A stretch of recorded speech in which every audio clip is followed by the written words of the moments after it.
Hey, Rachel Greninger with Red Carpet Report, and today we're in Beverly Hills at the 19th Annual Hollywood Film Awards.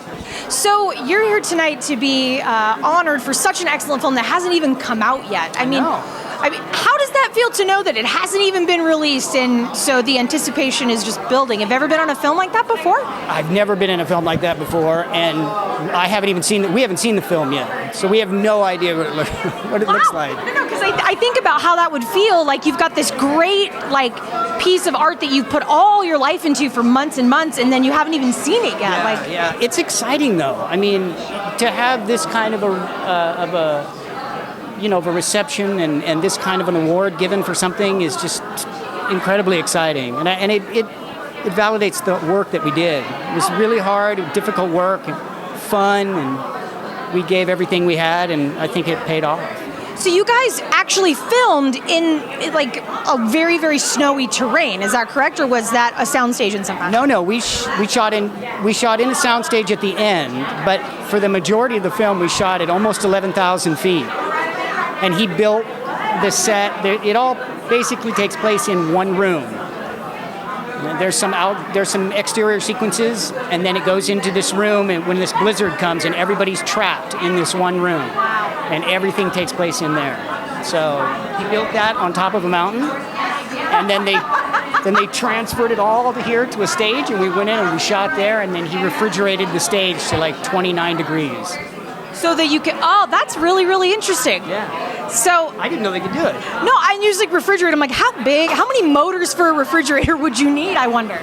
Massive, like the size of that limousine out there. Just massive refrigeration units, just pumping cold air so that your breath would come out.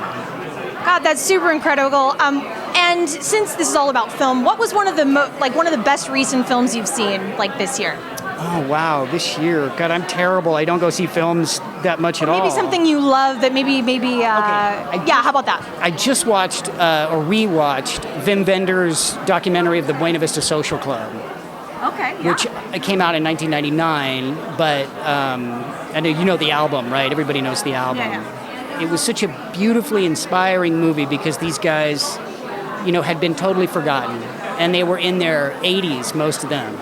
And one of the singers, Ibrahim Ferrer, he was 74, and he was shining shoes for a living when they called him to come down and sing for Ry Cooder.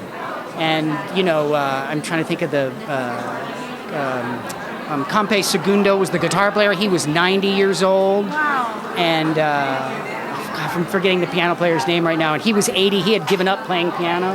So it was like this reincarnation for all these guys who never gave up the music. They just couldn't perform. In Cuba, they couldn't make a living. Oh, absolutely. And then this guy came through and said, I want to see, do you know who are the best guys still around? And these guys came out of the woodwork. Oh, God. It gives you a lot of spirit, a lot of hope. Absolutely. And those are something I think that really we go to the movies for some stirring emotion. So, And so that's exciting. That's so great to hear. I love to hear what other people who love what they do, I love to hear the pieces of stuff that they love. So thank you for stopping. I appreciate it. Thank you for talking. Yeah, congratulations. Okay, yeah. Hey, if you like this interview, go ahead and hit like, subscribe, and in the comments below, tell me what your favorite film of 2015's been.